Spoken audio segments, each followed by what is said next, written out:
سلامونه دوستانو، په دې هیله چې ټول به راته روغ او جوړ یاست. افغانستان او سریلانکا ترمنځ لومړۍ 50 ورځې لوبه تېره شپه ترسره شوله. که څه هم سریلانکا دغه لوبه وګټله، خو افغانستان لوبغاړو بیا یو شمېر ریکارډونه هم جوړ کړل، لکه عظمت الله عمرزي، محمد نبي اسماعیل په دغه لوبه کې ډېره زبردسته لوبه ترسره کړله او ډېر ریکارډونه یې جوړ کړل. د سریلانکا پر وړاندې په لومړۍ او ورځنۍ لوبه کې د افغانستان لخوا محمد نبي اسماعیل، عظمت الله عمرزي ریکارډونه جوړ کړل. که څه هم افغانستان په 42 منډو په توپیر دغه لوبه وبایلله.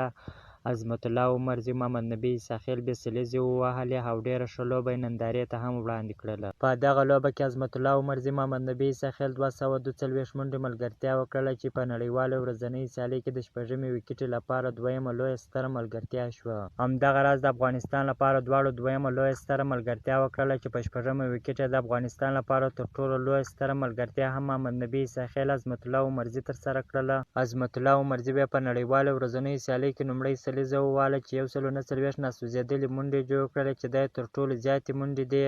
همدغه راز محمد نبي اسماعیل هم 146 منډې جوړې کړلې، چې دا د نړیوالو ورځنیو سیالیو کې تر ټولو زیاتې منډې دي.